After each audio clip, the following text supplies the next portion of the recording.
Olá, meu nome é Marla, essa é a 18ª aula de Histologia Especial Comparada, continuando Sistema Digestório. Hoje nós vamos falar do trato digestório. Então, nós vamos falar do esôfago, estômago, intestino delgado e grosso. O que essas regiões do nosso sistema têm em comum? Então, existe uma estrutura geral do trato gastrointestinal.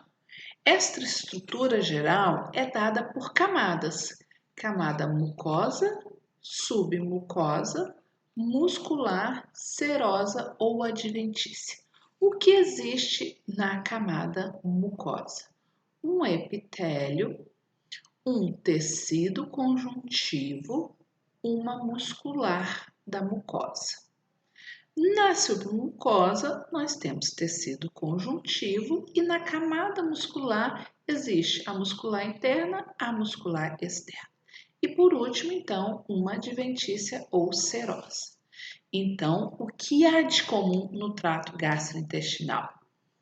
Camada mucosa, camada submucosa, camada muscular e serosa ou adventícia.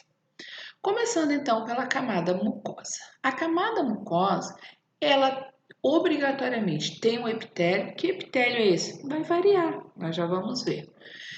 Tem um conjuntivo. Que conjuntivo é esse? Também vai variar. Afinal de contas, conforme o órgão do trato gastrointestinal, ele tem uma função. E a histologia tem que responder a essa função.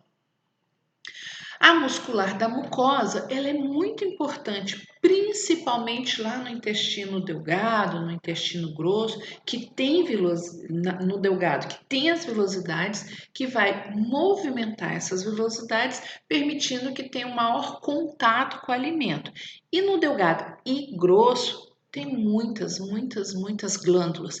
E a secreção dessa glândula tem que sair. Então, esta musculatura na camada mucosa ajuda o produto a sair, não entupindo o seu canal de saída, o seu ducto.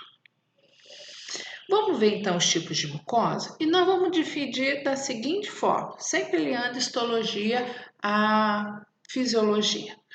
As camadas que têm como função principal proteger. Proteger por quê?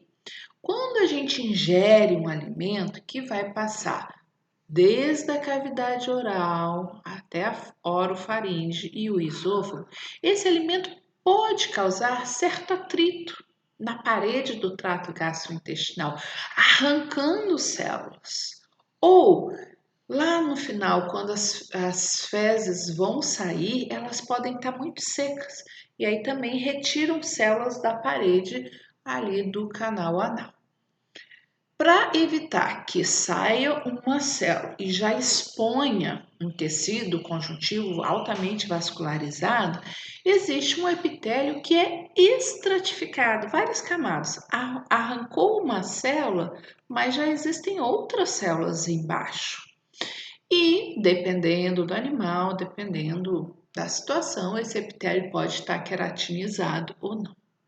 Como é este conjuntivo abaixo deste epitélio? Se é um lugar que está sofrendo atrito, ele precisa de resistência. Quem dá resistência aos tecidos? Quem dá resistência é colágeno. Então, um tecido conjuntivo denso, onde a principal função dessa lâmina própria é a proteção. Mas, se chegamos lá no epitélio do intestino, principalmente intestino delgado e parte do grosso, a principal função ali é a absorção. Então, eu não posso ter esse monte de camadas de células porque dificulta a absorção. Então, eu tenho um epitélio simples, uma única camada de células e essas células, para aumentar a área de absorção, ainda vão ter o quê? Muitas microvilosidades.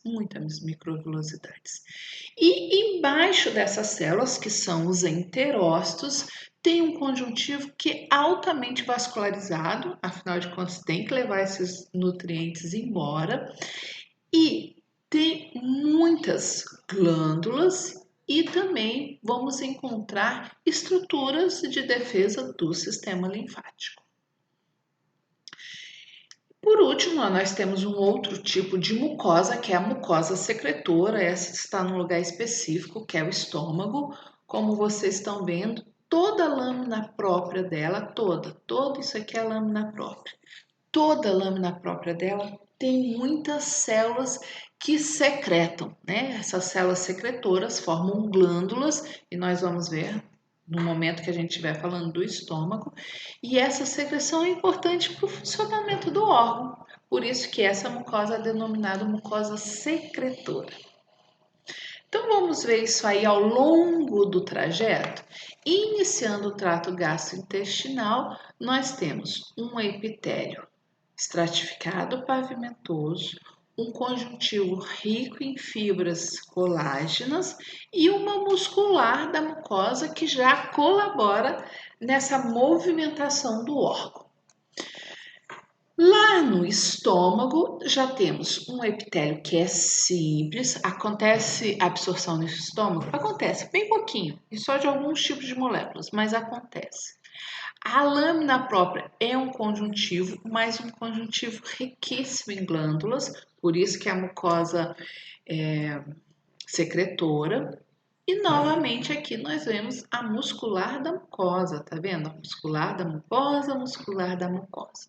Chegamos no intestino delgado, o que eu tenho? Um epitélio simples, células com muitas microvilosidades. E aqui embaixo, nessa lâmina própria, o que nós vamos ter? Muitas células de defesa. Esse conjuntivo aí é denominado até conjuntivo linfóide difuso.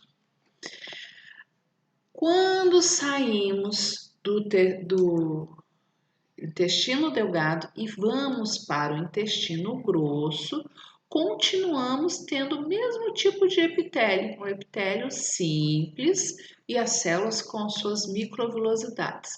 Continuamos tendo um conjuntivo altamente vascularizado, inervado e abaixo dele a muscular da mucosa. Então, todas essas camadas, epitélio, lâmina própria, muscular da mucosa, se repetem, tendo algumas variações conforme o órgão, porque esses órgãos têm funções diferentes.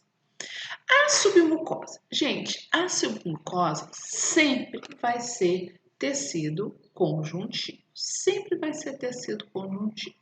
Mas pode ter diferenças nesses conjuntivos, né?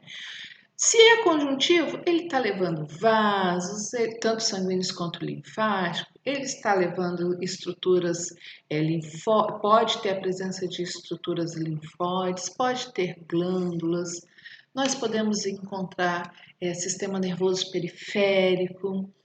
Então, nessa submucosa, existe ali um complexo, é chamado plexo submucoso. Vocês estão vendo aqui em amarelo, nesse primeiro esquema, que o tecido nervoso ele se ramifica formando gânglios e nervos ali no tecido conjuntivo. Como que a gente vê isso? A gente vai conseguir ver alguns gânglios. Os nervos, nessa metodologia de HE, como a gente prepara a maioria das nossas lâminas, a gente não consegue observar, mas a gente consegue ver facilmente os gânglios. Lembrando a definição, gânglio é a concentração de corpos de neurônio fora do sistema nervoso central e nervo, concentração de axônio fora do sistema nervoso central. A gente consegue ver facilmente a concentração dos corpos de neurônio nessas regiões aqui do tecido conjuntivo que compõe a submucosa. Vamos ver a diferença da submucosa no trato? Então, gente, a submucosa aqui no esôfago acontece o predomínio só de tecido conjuntivo. Nós não temos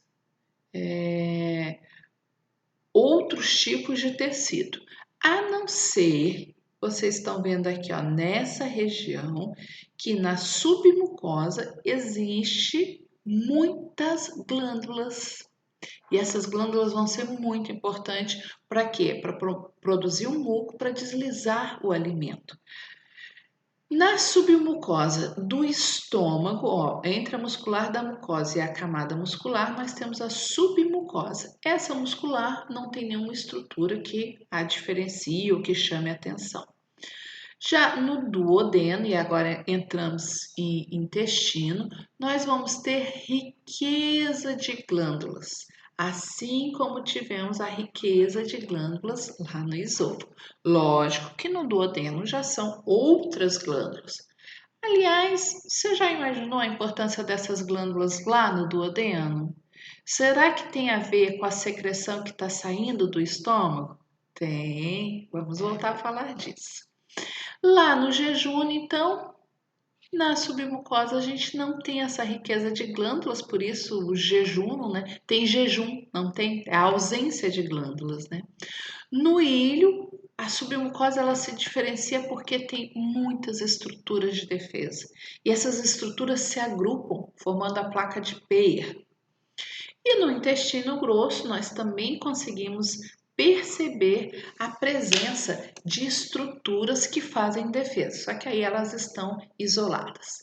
Então, tecido conjuntivo formando a submucosa do esôfago, temos ali a presença de glândulas, no estômago só tecido conjuntivo, no duodeno conjuntivo rico em glândulas, no jejum de tudo, no ilho placa de Peyer, sempre imerso num tecido conjuntivo. Submucosa é tecido conjuntivo.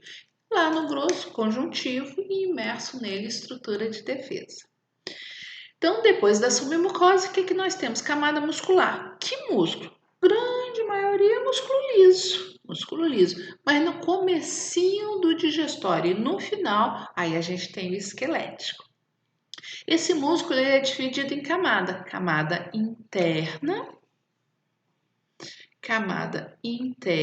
e camada externa. Lá no estômago também tem uma terceira camada. Entre as camadas de músculo, olhando aqui no desenho, ó, entre as duas camadas é possível a gente encontrar essa estrutura. Que estrutura é essa? Essa estrutura é uma estrutura nervosa. Ali nós temos um plexo nervoso e é possível a gente ver os gânglios. E os gânglios são super fáceis de serem vistos porque tem os corpos de neurônio, que é onde está o núcleo do neurônio, a grande parte do citoplasma e é bem grande. Gente, não podemos esquecer a importância da camada muscular que promove o peristaltismo, levando o alimento ao longo do trato gastrointestinal até sair pelo ânus.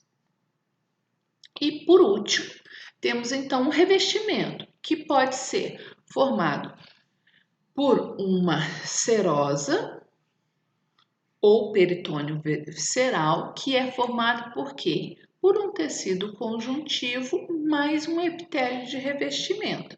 Então, só essa região que vocês estão vendo aqui, ó, tem ali um tecido conjuntivo e um epitélio simples pavimentoso. Quando só tem conjuntivo, a gente chama de adventícia. Quando é que só vai ter conjuntivo? Quando essa região do trato está encostada em algum outro órgão. Aí não tem um revestimento. O revestimento é importante quando está dentro de uma cavidade, quando está solto dentro de uma cavidade. Gente, como que é feito o sistema de defesa? Para cada órgão nós vamos ver, mas já trazendo essa informação para vocês aqui, vai predominar um tecido linfóide difuso, que é o que vocês estão vendo aqui. Como que eu sei que é um tecido linfóide difuso? Porque tem muitas células de defesa. Vocês aí estão vendo macrófagos, plasmócitos, linfócitos, muitas células de defesa. Quando essas células se agrupam, elas formam nódulos. Esses nódulos podem estar isolados, como nessa segunda figura aqui, ou eles podem estar juntos, agregados. Então é assim que acontece a defesa do nosso sistema digestório feita pelo sistema linfóide. Na aula síncrona tiramos dúvidas e vamos continuar esse assunto na próxima aula.